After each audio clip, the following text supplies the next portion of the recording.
I said the dumbest thing of my entire life in a concrete parking garage, 3 feet away from my boss, and the moment the words left my mouth, I knew nothing would ever feel normal again. But none of this makes sense unless I explain how I got here. My name is Daniel Rivera. I am 28 years old, and I work as a junior designer at Montgomery Global, one of the biggest companies in the city.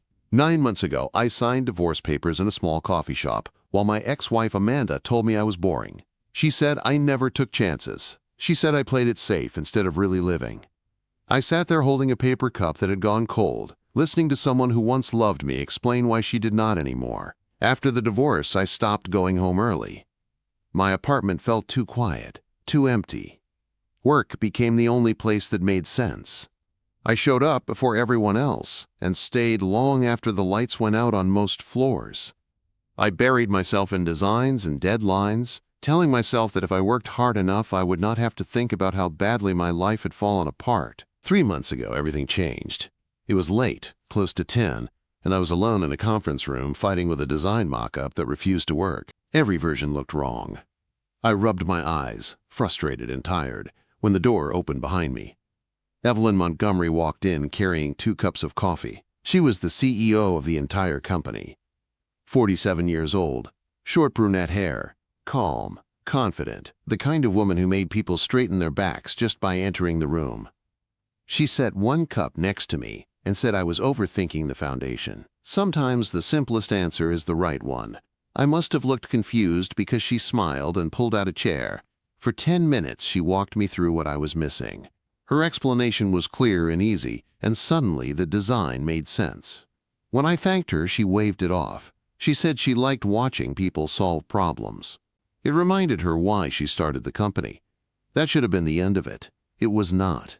After that night, she started stopping by my desk. Small comments about my work. Quick questions about projects. Nothing inappropriate, nothing obvious. But I noticed everything. One evening, she asked if I wanted to grab dinner while we finished a presentation. We ended up at a quiet restaurant near the office and talked for 3 hours. She told me about her separation. Her husband James had left 6 months earlier for someone younger. 20 years of marriage, gone just like that. She talked about it without tears, just a quiet tiredness that made my chest ache. I told her about Amanda, about being called boring, about never feeling like I was enough. She looked at me for a long moment and said maybe she just had not found the right reason to take risks yet. Those words stayed with me. We fell into a rhythm after that. Late nights, coffee breaks that lasted too long, conversations that felt deeper than they should have been. She told me about her 2 grown kids living out of state. I told her about trying to rebuild my life from nothing. We never called it anything, but it felt like more than work. People started to notice. Sandra from HR appeared more often near Evelyn's office. My supervisor Kevin warned me that people were talking and I should be careful. I told him we were just working. He did not believe me.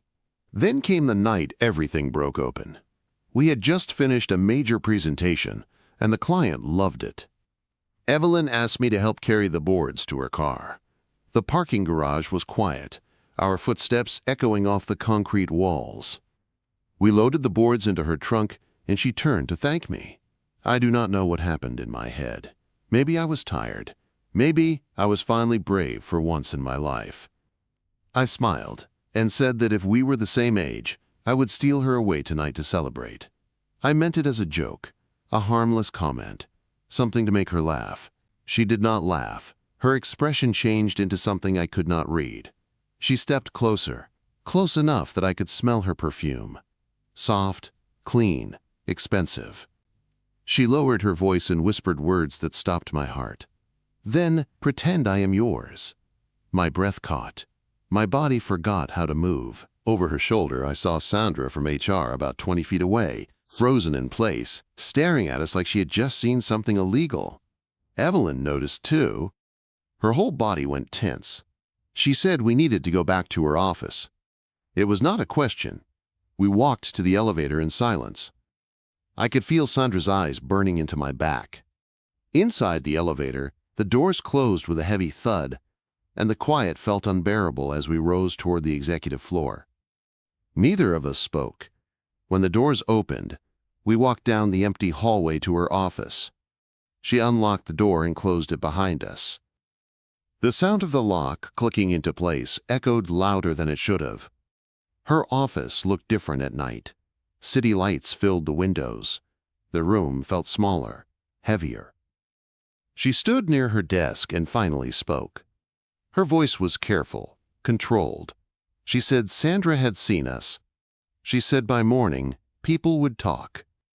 They would turn it into something ugly. Before I could stop myself, I asked what if it was something.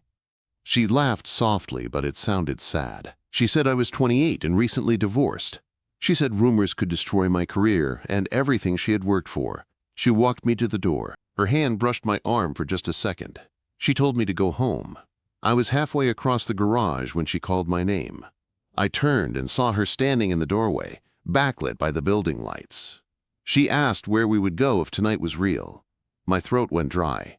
I told her anywhere she wanted. She nodded slowly and said that was a dangerous thing to say to someone like her. Then she turned and walked away, leaving me alone in the garage, knowing my life had already changed. I did not sleep that night. Every time I closed my eyes, I was back in the parking garage. Her voice, the way she stood so close to me, the question she asked before walking away like nothing had happened. I replayed it over and over until morning light crept through my apartment window. When I got to the office, something felt wrong immediately. People looked at me differently. Not openly, but enough that I noticed. David from the design team smirked when I walked past his desk. Kevin suddenly became very busy with papers and would not meet my eyes. I sat down at my desk with my heart pounding, wondering how much Sandra had already said and to whom. At 10 sharp, my phone rang. Evelyn's assistant told me Miss Montgomery needed to see me in her office right away. My stomach dropped. The elevator ride to the top floor felt longer than usual. When I stepped into her office, she was standing by the window, her back to me, staring out at the city. She told me to close the door. I did. She turned around slowly. She looked tired. Dark shadows under her eyes. Her hair was neat, but not perfect like always. She said 3 people had already asked her if she was mentoring me. That was their polite way of asking if we were involved. Sandra had spoken to the executive team first thing that morning. They were concerned about appearances. I asked what she told them. She said she told them I was talented and hardworking. She said she was allowed to notice good work. But she admitted the optics were bad. A divorced CEO spending private time with a younger employee never looked innocent. I asked if we should stop. She said we should, but the way she said it did not sound true. I asked her if she wanted to stop. She was quiet for a long time. Then she said no, and that scared her more than anything else. She said she should want to protect her reputation and my future. But she kept thinking about what I said in the garage, about going anywhere she wanted. I told her I meant it. She said she knew, and that was the problem. She walked closer and leaned against her desk. She said she needed me to understand something. She was not a fantasy. She was 47 years old. She had 2 adult children, a failed marriage, a company that demanded everything from her. She said when I was 40, she would be almost 60. When I was 50, she would be old. I told her I thought about that every day. That stopped her. I told her I thought about the age difference, the rumors, how none of this made sense on paper.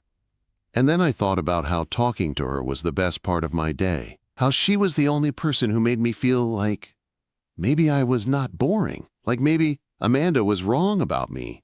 Her voice dropped to a whisper. She said I could not say things like that to her. I asked why. She said because she might start believing me. Her phone buzzed on the desk between us. She looked at the screen and her face changed. She answered the call and turned away. I heard her say James's name. Her voice went cold and sharp in a way I had never heard before. She told him he did not get to comment on her life anymore.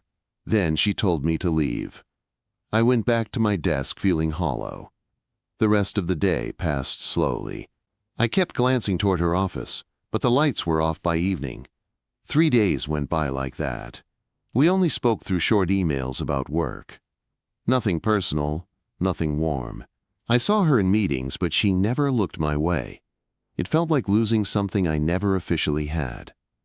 On the 4th morning, I arrived early, before most people. She was standing by my desk when I walked in. She looked exhausted. She told me her ex-husband wanted to meet about their daughter. Her voice sounded worried. Later that day, she called me to her office again. Her phone kept buzzing. I heard her argue with James, telling him to stay out of her personal life. When she hung up, she sat heavily in her chair and told me the board had started asking questions. They were calling James, asking if she was stable enough to run the company.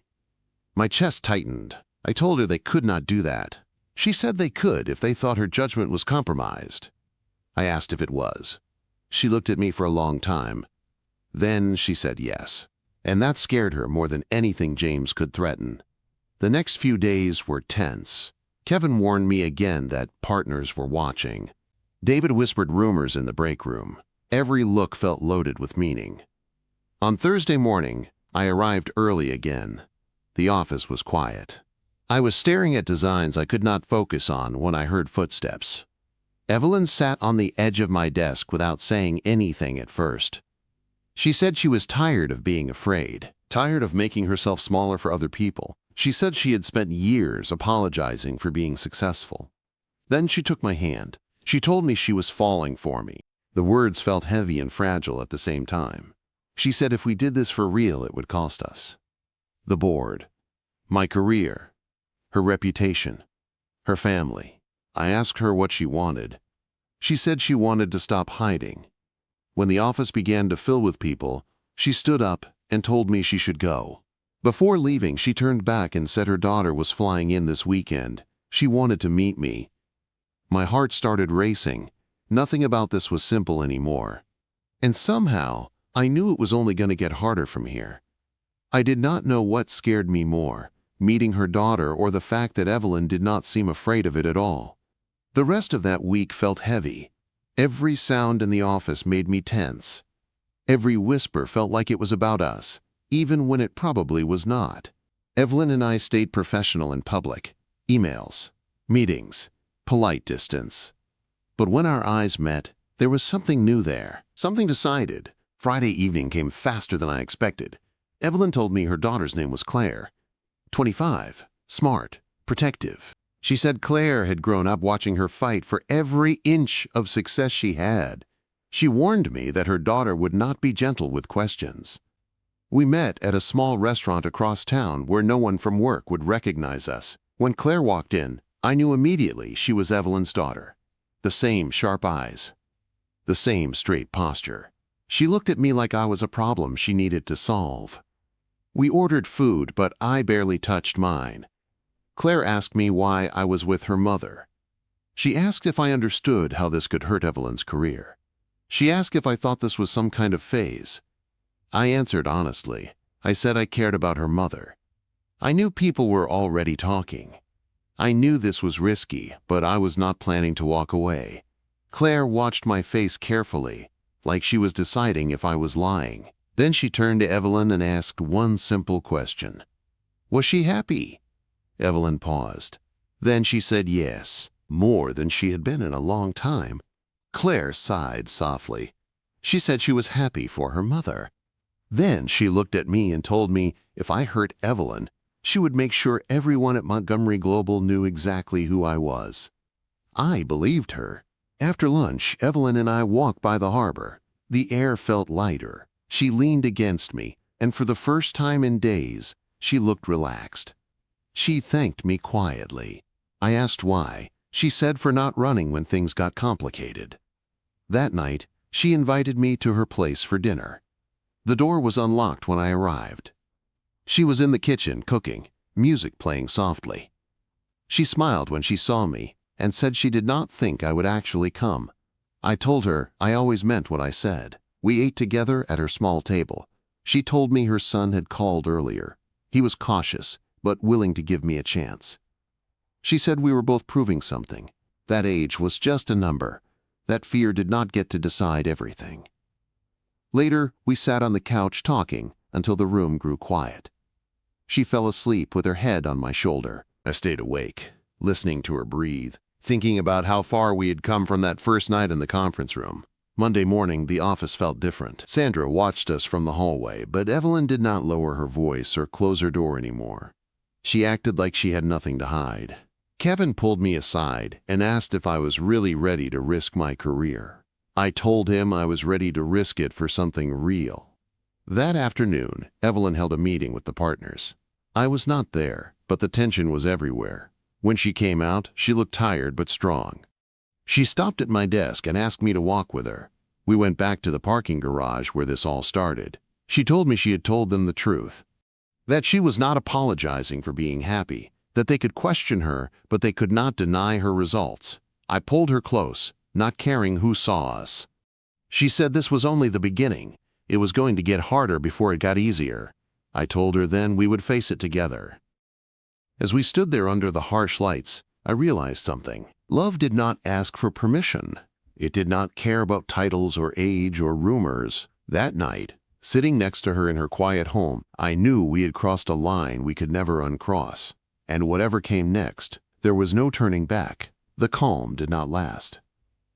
I should have known better than to think standing together in that parking garage meant the worst was behind us.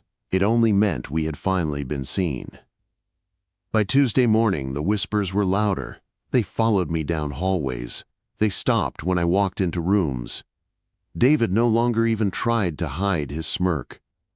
Sandra watched everything with the quiet patience of someone collecting evidence. Evelyn warned me it would be like this, but knowing something is coming and living inside it are very different things. That afternoon, Kevin asked me to step into an empty conference room. He shut the door and leaned against the table like he was carrying weight he did not want. He told me the partners were nervous, not just about Evelyn, but about me. They were questioning why I had been assigned to bigger projects so quickly. They were looking for reasons to connect dots that did not officially exist. I asked him if he believed them. Kevin sighed and said belief did not matter. Perception did. That word followed me all day. That evening, Evelyn asked me to come by her place again. When I arrived, she looked worn down in a way I had never seen before. She said the board had scheduled a formal review meeting. Not officially about us, officially about leadership direction and internal ethics. Unofficially, it was about her. She tried to sound calm, but her hands gave her away. They shook slightly when she poured wine. She admitted she was afraid. Not of losing the company completely, but of being forced to choose. Being told she could keep her position if she cut me out of her life. I asked her what she would do if they asked that. She did not answer right away. She walked to the window and stared out into the dark. She said she had spent most of her adult life choosing responsibility over happiness. She said she always believed if she worked hard enough, everything else would fall into place later. Later never came. I told her I would step away if that was what she needed. She turned around fast, almost angry. She said she did not want a sacrifice. She wanted a choice, a real one. The next morning, James called again. This time, he did not hide his intentions. He told her the board had reached out to him. He told her they were worried she was unstable, that she was acting out after the divorce. He told her if she cared about the company, she would do the right thing and end whatever this was. She hung up without saying goodbye. When she told me about the call, something in me snapped. Not anger at James, but clarity. He was not protecting the company. He was protecting his own ego.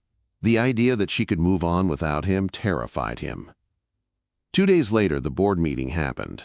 I spent the morning unable to work. I stared at my screen, waiting for news I could not control. When she finally texted me, it was short. "Come see me." Her office felt different when I walked in. Heavier, like it was holding its breath.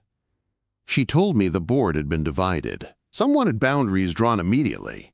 Others reminded everyone that the company had never performed better under her leadership. They questioned why her personal life was suddenly an issue when male executives had never been judged the same way. In the end, the board made a recommendation, not a demand. They suggested we stop working together directly.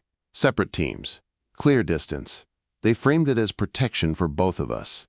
Evelyn said she told them she would consider it. I asked if that meant we were done. She said no. It meant things would be harder. We agreed to the separation at work, different floors, different projects, different schedules. It hurt more than I expected, losing casual moments, coffee breaks, quick smiles across desks. But something else changed too. Without the office between us, we became more real. Dinner at her place, long walks at night, conversations about fears we had both avoided for years. She told me about nights she lay awake, wondering if she had wasted her youth, chasing success. I told her about the guilt I still carried from my marriage, about feeling like I had failed at something everyone else made look easy. One night, she asked me if I ever resented her age. I told her the truth. Sometimes I worried about time, about the future. But I never resented her. If anything, I respected her more for knowing who she was. She smiled softly and said that might be the most dangerous thing anyone had ever said to her.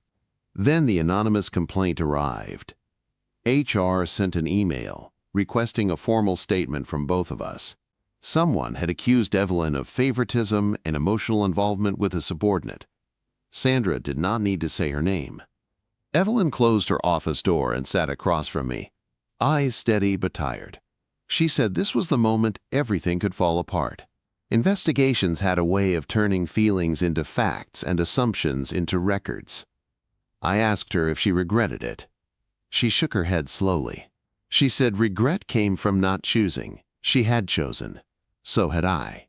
We wrote our statements separately, honest but careful. We admitted there had been feelings.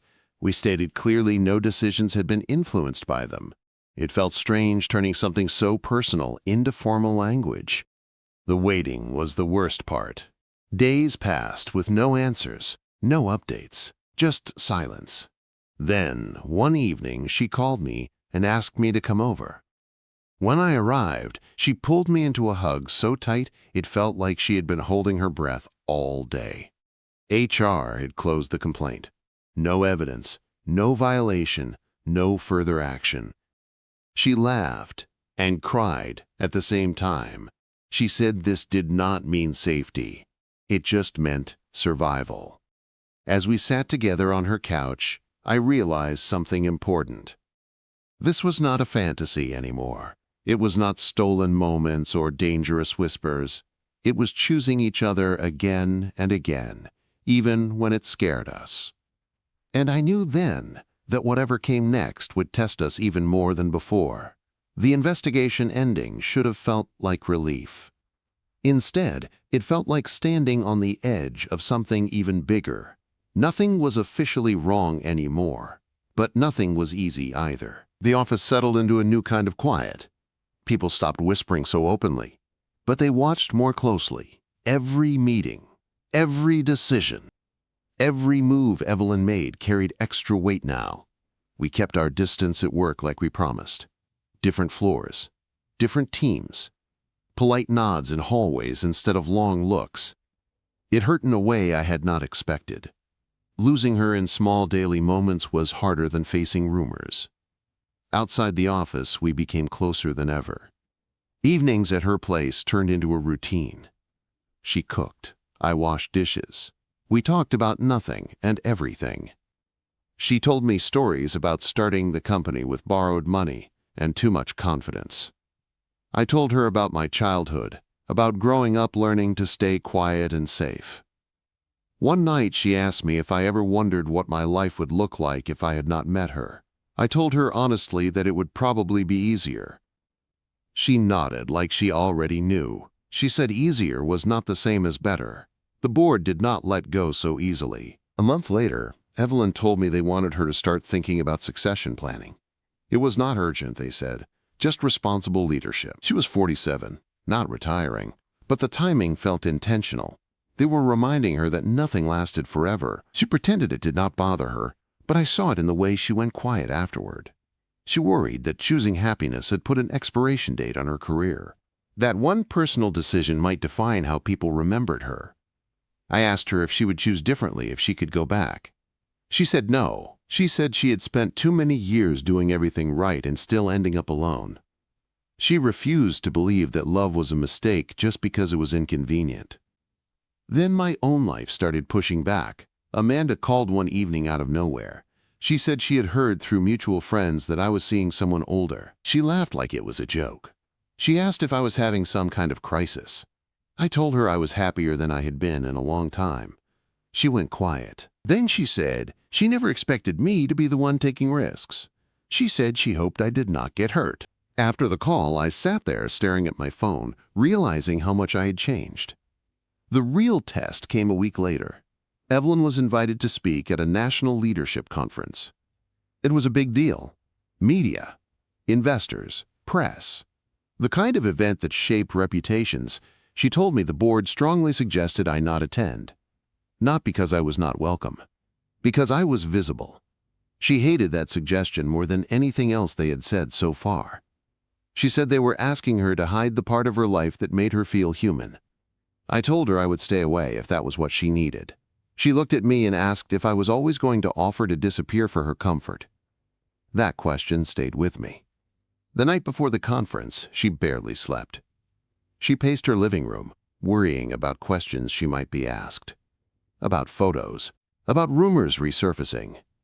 I held her while she finally fell asleep, feeling how tense she still was. The next morning, she stood in front of the mirror adjusting her jacket. She looked powerful, calm, like the woman who built a company from nothing. She turned to me and asked me to come anyway. She said she was tired of living like love was something shameful. The conference hall was packed. When she walked onto the stage, the room went quiet. She spoke with confidence and honesty about leadership, about resilience, about choosing courage over comfort. I watched from the back of the room, heart pounding, knowing people could see me. During the questions, someone asked her how she balanced personal life with such a demanding career.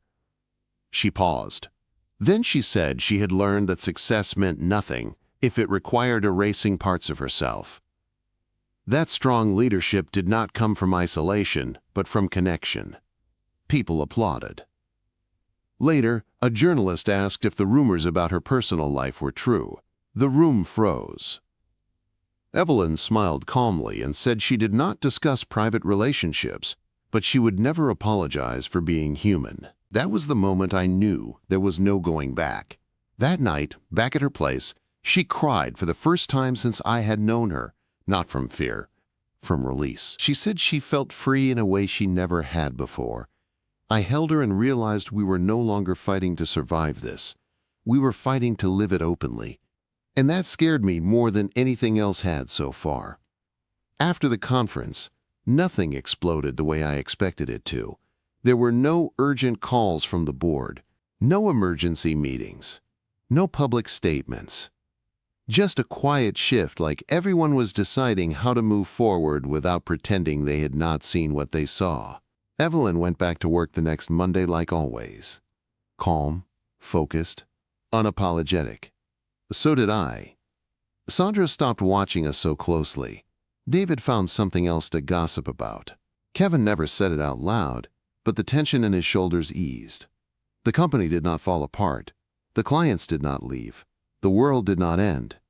Life just kept going. A few weeks later, Evelyn invited me to her place for dinner again. Not because we needed comfort or reassurance, just because she wanted to cook and talk like normal people. While she moved around the kitchen, she told me the board had backed off the succession talk. Quietly. No apology. Just a change in tone. She said they had realized something important. She was not reckless. She was grounded.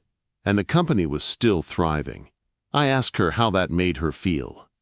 She smiled and said lighter.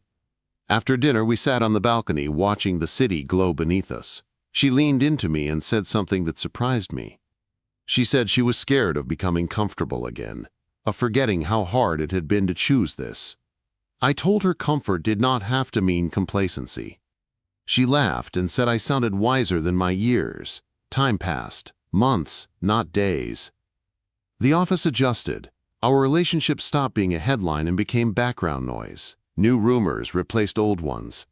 That is how workplaces work. One evening, she asked me if I wanted to move in. Not dramatically, not during a fight or a celebration, just quietly, while we were folding laundry together. I did not answer right away, not because I did not want to, because I wanted to be sure. I told her yes the next morning. Living together was different, better, real. We argued about small things, music volume, where shoes belonged, what to watch at night. It was not perfect, but it was honest. One night, she admitted she still worried about the future, about getting older, about becoming someone I might resent one day. I told her the truth. I worried too, not about her age, about time in general, about losing people, about not appreciating what we had while we had it.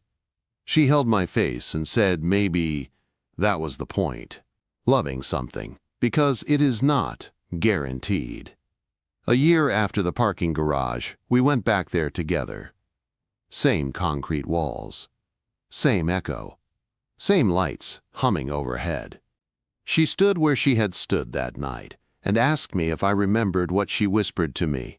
I said I would never forget. She smiled and said she meant it more than she knew back then.